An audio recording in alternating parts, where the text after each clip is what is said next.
Yes, you people have made your Declaration of Independence, your Constitution, living documents for your people.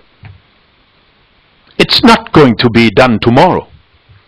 It's not going to be done next week. It's not going to be done in the next few years. But at least we have begun on this sacred mission to make it an ASEAN that people can take the ownership of and can be proud of. Indonesia, Effendi, you are very quick. You were in Hua Hin just the other day, I think. Now you're in Jakarta. Faster than I. Why are we so eager to engage free trade arrangements with outsiders? Because we want to be competitive. Because we want to trade. Because we want to increase the volume of our exports. But there cannot be a one-way traffic on this kind of thing. I ask for your markets to be open for our products. They will ask for our markets to be able.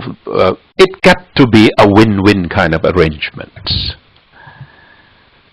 Are there going to be people who will be affected by this? Yes. After all, when we open up for competition, our production line, our factories, our labor force will have to be qualified and competitive. So the choice is, are we going to close our economies forever? Not ever open to trade and to competition? In the end, the world will bypass us. In the end, the world will leave us behind. In the end, our factories will be too old to compete. Our labor force will be too old and too little skill to compete with the world. Are we worried about the environment? Yes. Are we worried about the rights of the labor? Yes. That's in another pillar. That's a compassionate ASEAN will have to take care of. That's the social safety nets that will have to be established. We don't have to have one in exclusivity of the other. We can have both. But of course, there must be an accommodation and a compromise somewhere. That compromise and that accommodation will have to be made by member governments. And if member governments would allow people participation, amen. If not, try to demand for that space. Try to ask for that space. And try to claim that space. That's up to the people of ASEAN. The political and security pillar, trafficking. I think I agree with you. ASEAN to be a community of compassion and community of sharing, compassionate sharing society will have to take the interests of these people, very vulnerable. A lot of them are floating around. Many are in our member states, working for our economies, in jobs, in factories, in professions that our own nationals might not want to engage in. You only have to go 60 kilometers south of Bangkok to Mahachai, to Samut Sakhon. Half of the population of the province are migrant workers, because Thais do not want to work in seafood processing factories, because Thais do not want to work on fishing boats. Without them, our economy will suffer. So they serve a purpose in the system. And this is true across the ASEAN landscape. So we have to take care of them. Because their disease will be our disease.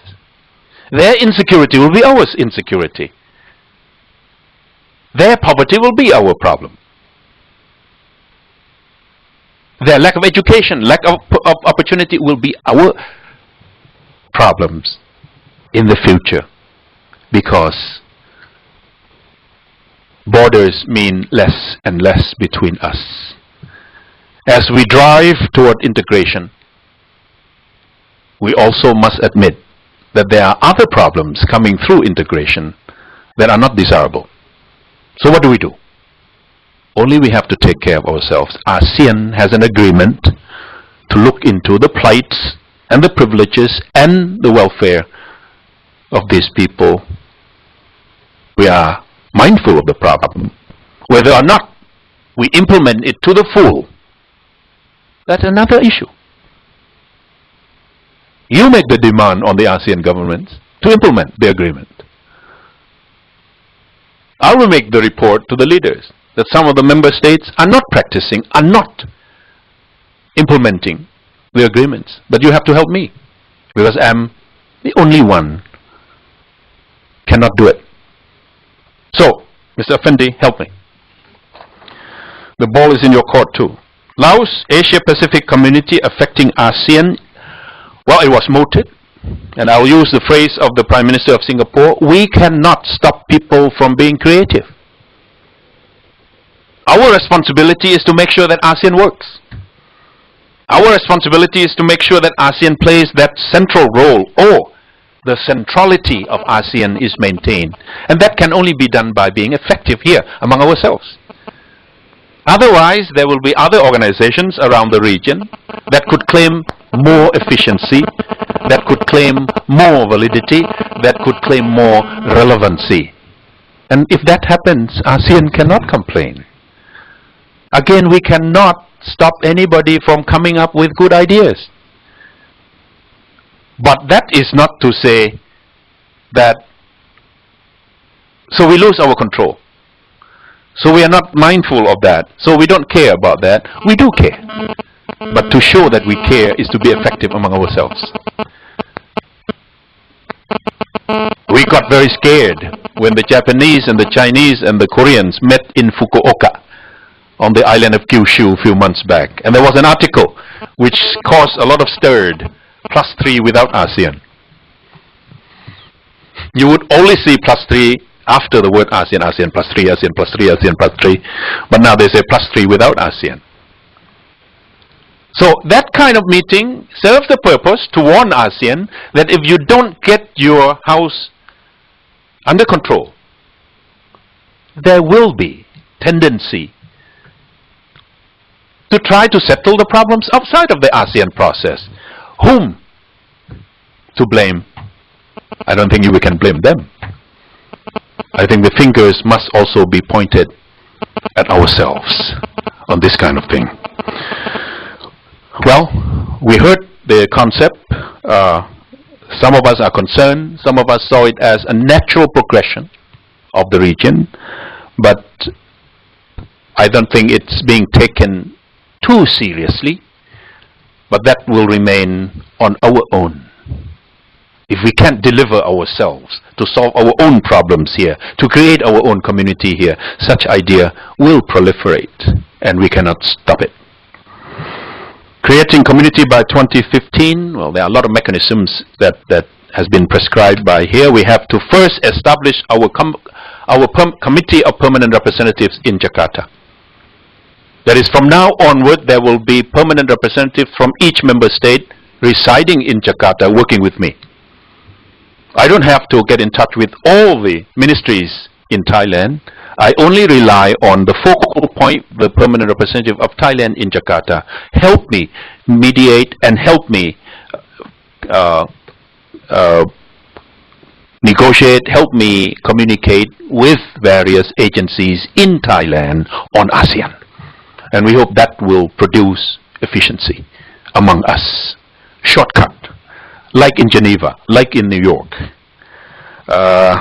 We have to establish various bodies in order to help us become a rule-based organization with legal personality. ASEAN is going to become a legal entity in the international arena. What does it mean? We have to go through that exercise to become legal personality with its own rights and responsibility and privileges. We have to go through networking with people. I believe of all the three pillars, the pillar of the people, socio-cultural, is most critical. Without a sense of belonging, ownership, contribution, participation, the ASEAN community will be on a shaking ground. On a shaky ground, sorry. So we have to make this connectivity. That's why I began my secretariat by saying it shall be a networked secretariat. I want to work through you. I want to work with you. I want to reach out to the people through you. Establish institutions and organs and bodies, mechanisms in all countries of ASEAN. That's the only way that we can set up that community. Sorry to take so long. Next 3 questions. Yes, thank you so much, Dr. Surin. This is very well-rounded answer. And now let's move to the second group. We go to Malaysia. Malaysia, please, would you present those 2 questions, please, Malaysia?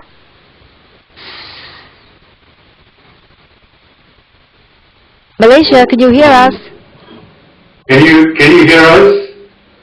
Yes, very clearly. Right. Good morning, and thank you for inviting us to join the video conference.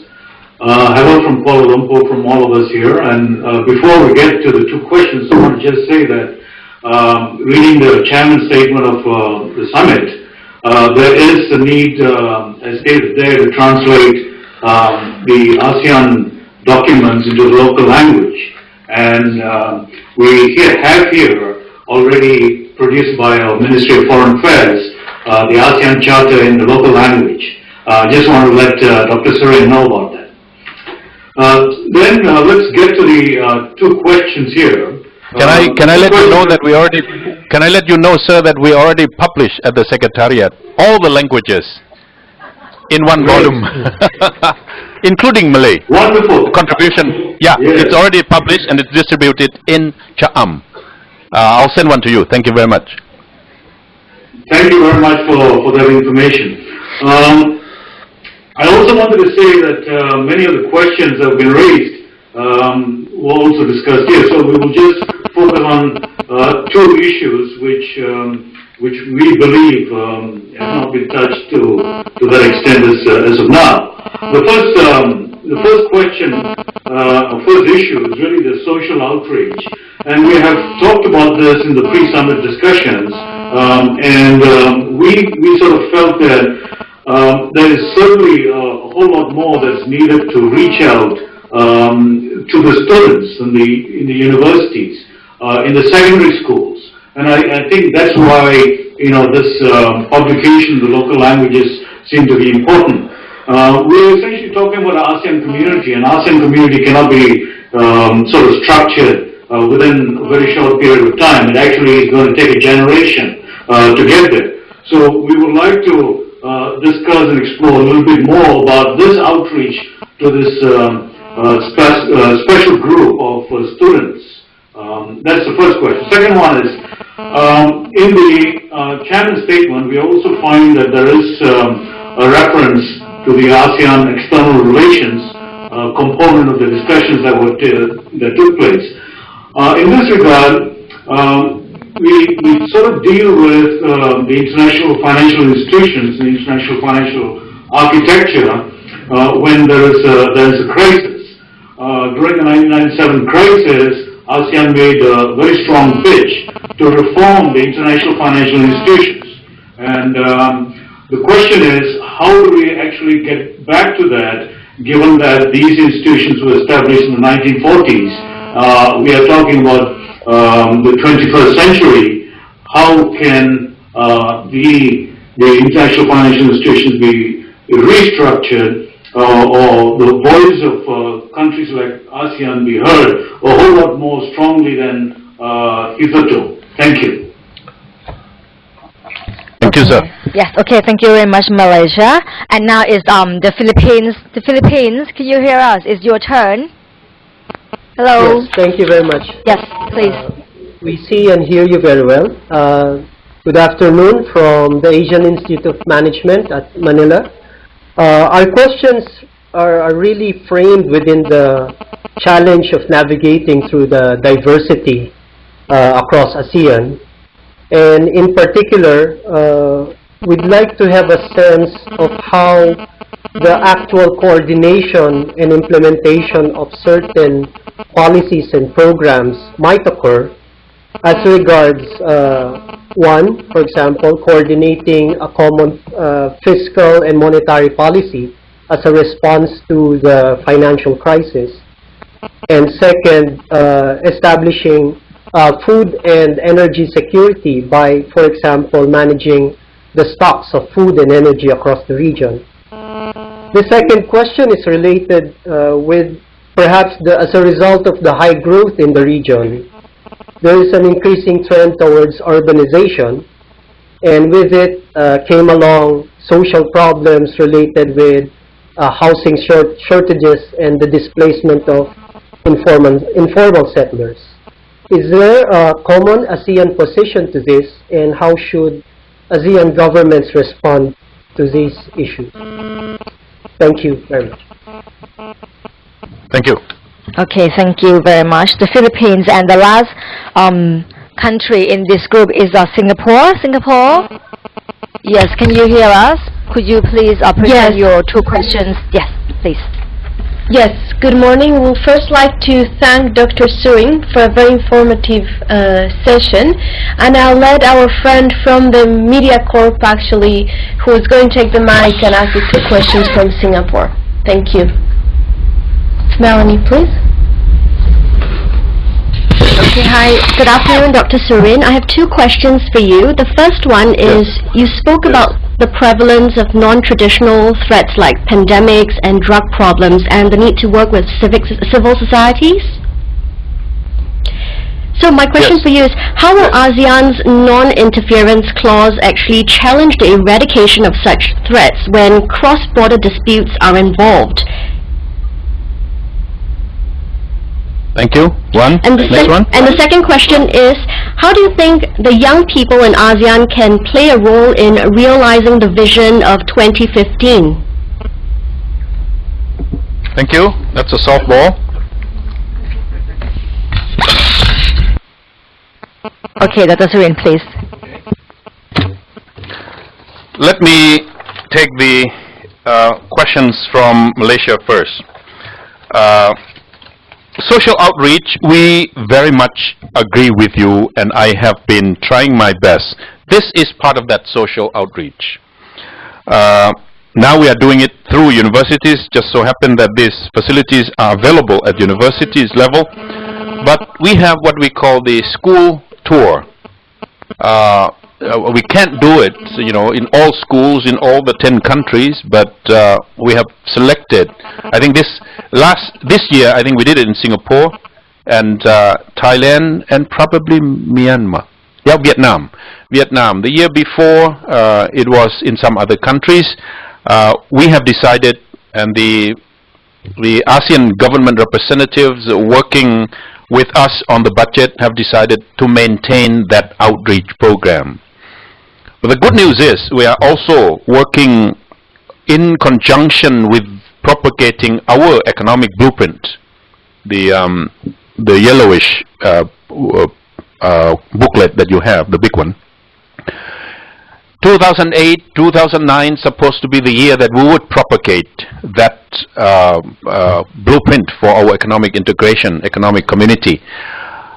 We are trying to find resources from outside, and we have now a good promise from one of the dialogue partners, I won't tell you the name until I get it, to reach out to all of you, to the grassroots, like you said, to the universities, to the high schools, to the secondary school, because in the end, ASEAN is going to be their future.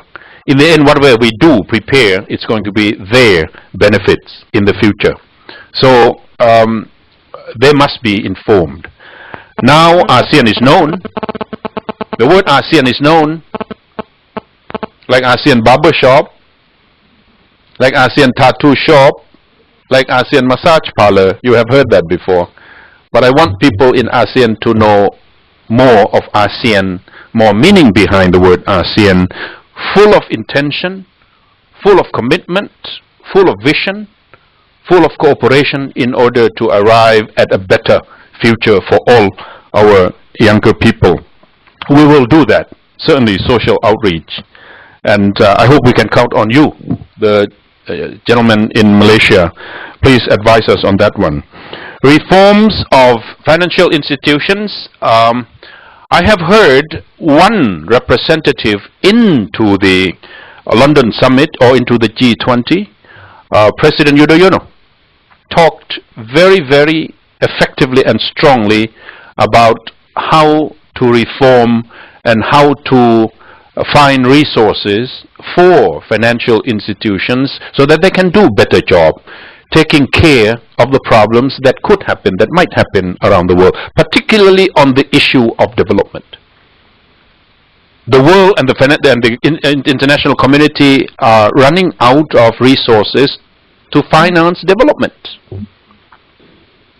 But in areas, in regions like Asia, believe it or not, we have so much savings. In China, the government has to ask people to spend more because they prefer to save, because that's the tradition of East Asia, I believe. I don't save much, but a lot of Asian people do. I don't have much to save anyway. But that is a well-known fact. So how do you mobilize these individual savings in individual bank accounts or under your mattress around the region so that you can put it into effective use in a pool somewhere that we can draw, or that governments can draw, or that private companies can draw us down from or draw from, and at a lower rate, and help build our infrastructure for better connectivity, better transport, better logistics in the future. And that is what we are talking about, reforming the international financial institutions without our contribution into it, without our participation in the formation of it. You cannot ask for us to be taken seriously. So I have always said that the measure of our success in East Asia, with the wealth, with the technology, with the progress that we have, human and technology, but the measure, real measure of our success would be how much we contribute to the institutions around the world. If we do not contribute, we cannot ask to be sitting at the head table making decisions for those institutions. I think this is an opportunity for us. The Chiang Mai initiative might very well be the seed for Asian Monetary Fund, if you do it right. And it is not designed to, or not expected to, replace the IMF, only to help complement and supplement. That's the point that Mr. Apisit made very clear. The Chiang Mai initiative is not to replace or to overtake, but to complement and supplement when there is a need. Because there are problems around the world. Countries in Eastern Europe, countries in Central Europe, countries in Northern Europe, some are in need of this. From the World Bank, from the IMF, if Asia can take care of itself, I think the world will be relieved. The Philippines, diversity, policy, fiscal, monetary policy, I think the fact that they have decided to keep each other informed of the measures that each government has adopted in the face of this difficult turmoil, difficult economic turmoil now. Your stimulus packages, your bank guarantees. If countries are next to each other and connected with each other, invest in each other, one measure in one country is not going to work without affecting the other country. So they have to coordinate, they have to cooperate, they have to somehow liaise on these policies. That's the requirement of integration itself. That is not a choice, that is a necessity. And at the Secretariat we are now setting up what we call the Office of Macroeconomic Surveillance, so that we can follow developments around the region, so that we know who is adopting what measures and what problem seems to be lurking on the horizon, and warn each other of the difficulties that you will face and that you will have implications on the rest of us. We will establish that. We have been given the mandate by the finance ministers who want us to monitor, who wants us to do surveillance of the economic situations in all the ASEAN countries so as we can be better prepared to solve and to help and to prevent larger and bigger problems. Food security, they have decided that these two issues are twin, that need to be looked together as a pair, and that we will not adopt measures that would divert resources from food to fuel so that we create problems in the food side of the equation. And that's part of the problem earlier last year, when everybody got so insecure, got so afraid that even with money, even with resources, even with wealth, you can't buy food.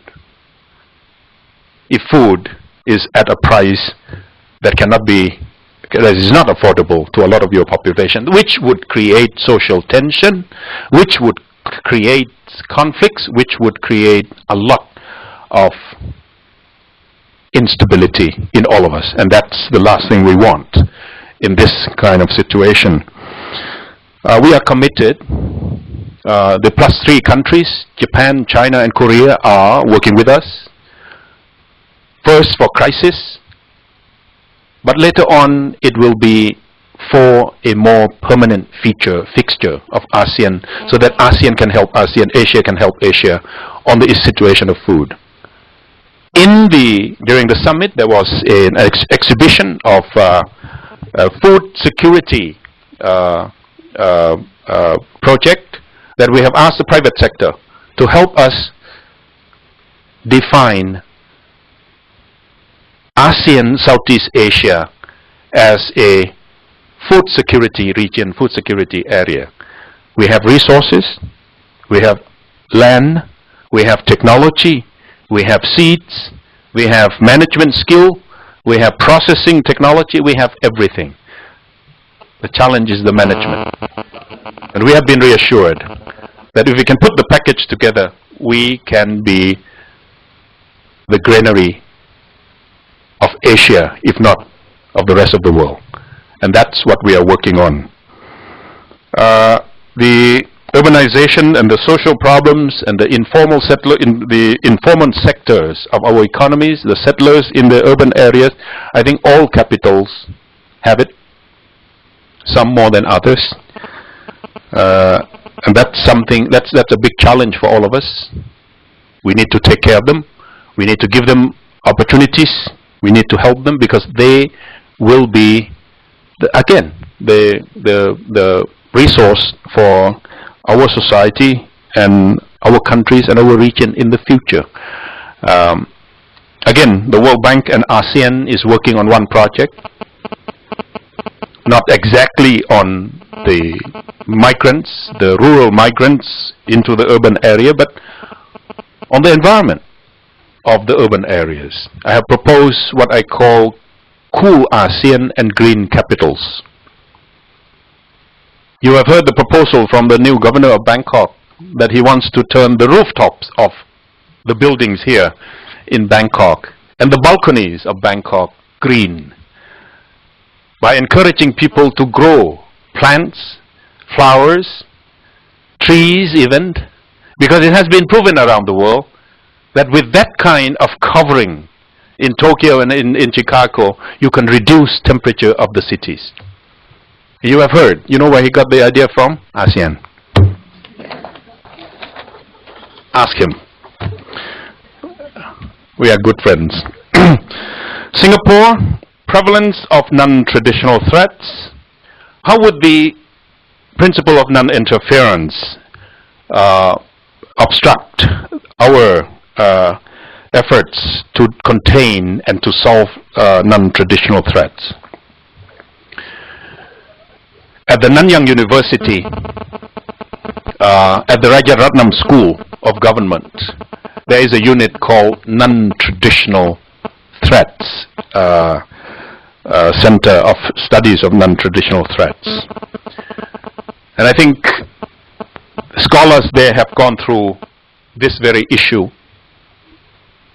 And again, the prescription is, if you identified common threats as non-traditional and cannot use traditional tools to address, you cannot use squadron of planes to stop smuggling. You cannot use naval warships to stop the spread of diseases. You cannot use armies, divisions and battalions to combat climate change effects. If forests are being destroyed on the other side of the river, whatever river, between whatever countries, you can't use cannons and tanks to solve the problem. You have to face the problems together. I think the progress is for the military leaders to agree that we have non-traditional threats threatening us, and that we have to adopt new ways, new thinking, and new mindset to manage them, to face them, and to contain them. That's already a big, big step forward. Non-traditional interference, don't blame everything on this principle. In international relations, intergovernment relations, you have to have this principle. Otherwise, you can't go on working with each other. Governments will insist that I have my power, my authority, my sovereignty within my borders. But in the age of globalization and integration, such principle cannot be absolute. The chair of ASEAN has said many times, and he said it in Davos, that we have global problems, but we only have national authorities. How can we solve these problems? When I am authorized by my people, by my parliament,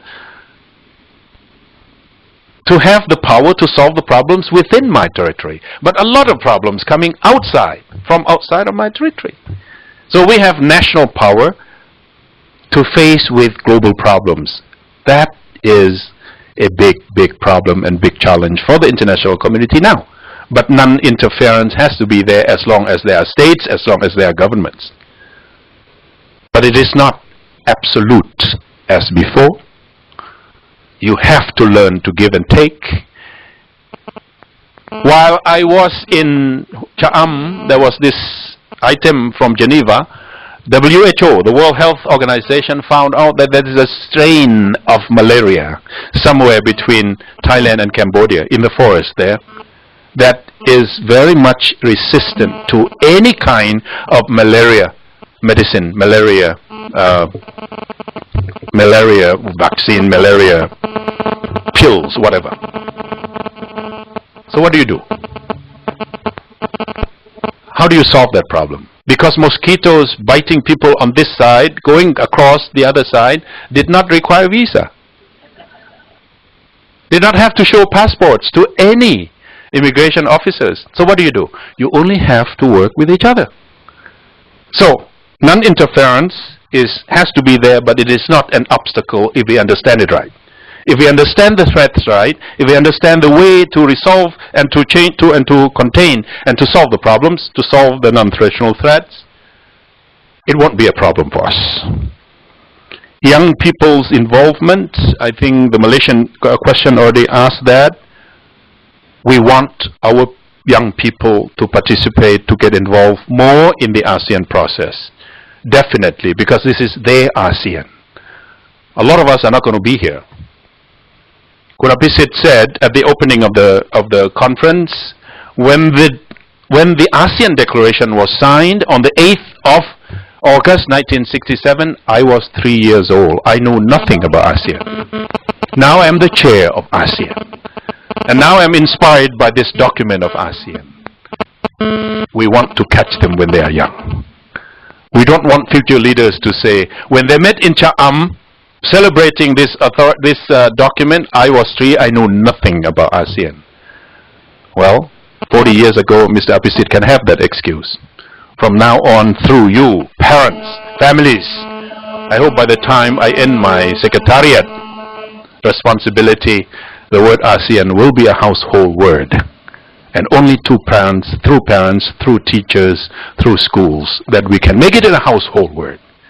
And if I am successful in that, I think ASEAN will have a better future, because it is adopted by all families of ASEAN.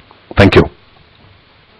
Okay, thank you very much. And this is now Thailand turn, and also Vietnam. Yeah, just to be brief, you already answered a lot of questions concerning youth, but this question is just that about the ASEAN youth policy to be implemented, especially you know, it's to support education for the people in ASEAN, and this means, you know, the serious support from ASEAN, within ASEAN, and as well as the other group is civil society and the rights of disabilities, and also human trafficking. What's your view on that? And the other question is, I'm thinking the other one, if you agree, Thailand. Thailand. Yes, Thailand. We just discussed before you arrived. And the other one would be in order to step forward to the AEC in 2015, so the ASEAN states should set up working group and action plan to build out. This is economic downturn, and also the collaboration between the government to government and civil society and NGOs. And how do you visualize the roles of this group in order to make the AEC in 2015, you know, to be implemented in Thailand? Okay, so that's all for Thailand. And now let's move to Vietnam. Vietnam, hello. Can you hear me? Yes. Can you hear me? Would you like to present your two questions briefly, please? Yeah. The first is we're going to build ASEAN community. And do you think that this will support our process in joining WTO, like other countries? And the second question, we have just 5 years to go to build Yeah, I'm sorry, Laos is the only country in ASEAN that does not belong to WTO now. Vietnam has joined.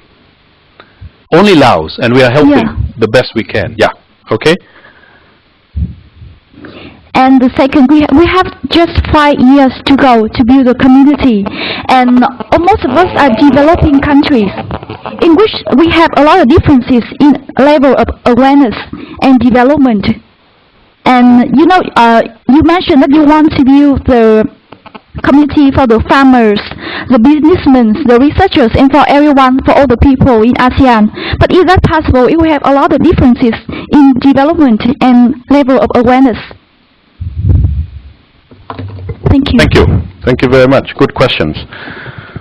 For education, for Thailand, I have always been a proponent of exchange, of opening up classrooms and seats in our higher educational institutions for each other. I myself benefit from such program and project. I think the more we know about each other, the more we talk to each other, the more we exchange, the stronger bond that we have for each other, with each other. In this connection, we must appreciate the efforts of Singapore, trying to give scholarships to ASEAN students to study at the National University of Singapore. And I do hope that other institutions around the country would do the same. I even appeal to universities and ministers, and I'll do so again in Phuket early April, when the ministers of education are meeting, that we need to have a contribution into the creation of our future leadership here in the region. We need an enlightened leadership. We need a capable leadership. We need a leadership that can connect us with the world, that can bring the problems of the world and explain it to us, and can inspire us to get ready for the problems of the world before they get here. And that is extremely important. Without some training, without opportunities, we won't have it. I think Singapore, National University of Singapore and other universities in Singapore are more prepared than others in the region. But I also know that there are a lot of what they call quote-unquote international programs in Thailand, certainly in the Philippines, in Indonesia, in Malaysia. Master program for ASEAN studies is at the University of Malaya in Singapore, in Malaysia.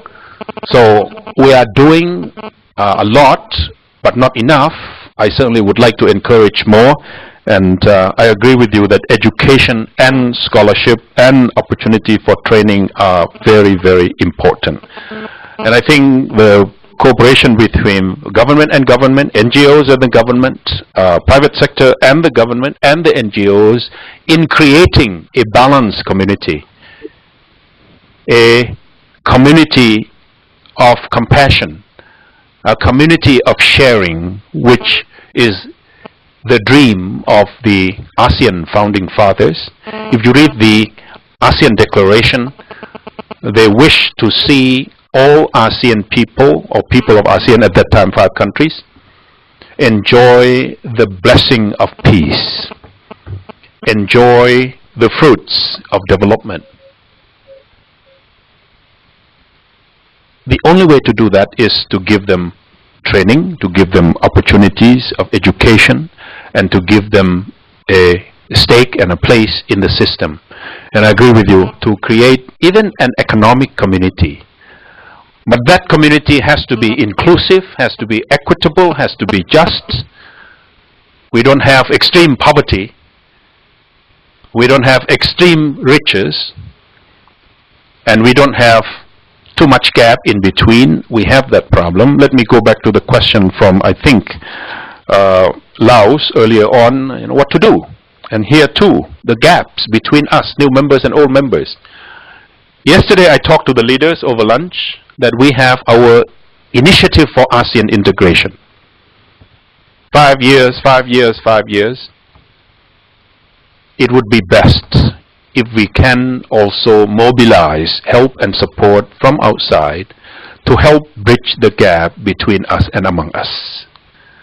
Because without that gap being bridged, we will go on into the future as 2-tier ASEAN, and that is not healthy. Because that will make us less united and less strong. That will make us somewhere, divided in the middle between the prosperous and the not so prosperous, and that is not healthy. Much like Kennedy said, the world cannot be divided into half rich, half poor. In the end, the half rich will be affected by the plight of the half poor. If we want to build a society that is compassionate, sharing, balanced, inclusive, equitable, we must be mindful of this gap. And the next 4 years that I have in my term, I will try to engage our dialogue partners, try to engage our more developed partners and our own members to pay particular attention in bridging this gap between us and among us. And that is the only way that we can do. In 5 years, that community will be established. It may not be perfect, but it will be established. All the requirements, all the structures, all the mechanisms, all the institutions will be established. But again, it won't be perfect. But what human undertaking is perfect from the start? It needs refinement, it needs refinement, it needs embellishment, it needs amendments as we go through the process of maturity. ASEAN is not an exception. And ASEAN does not claim to be an exception. And those critics who have so much to say about the imperfection of ASEAN, give ASEAN a chance. It is only a human undertaking. Thank you very much. I think that's the end of the time. Okay, thank you Thank very you. much, Dr. Surin Pitsuwan, the General Secretary of ASEAN. And I would like to thank also other different sites around ASEAN member states, namely Cambodia, Indonesia, Laos, PDR, Malaysia, the Philippines, Singapore, of course Thailand and Vietnam, and thanks to the collaboration of ASEAN and the World Bank, and of course the Chulalongkorn University Global Development Learning Network to make this event possible. And next we will have Dr. Surin, have a press conference, just a brief one. And now thank you all the different sites, and we hope to see you again next time. All right, thank you very much. Thank you all the centers around ASEAN, Bye. and thank you Bye. Chulalongkorn, and thank you the World Bank. Thank you. Thank you.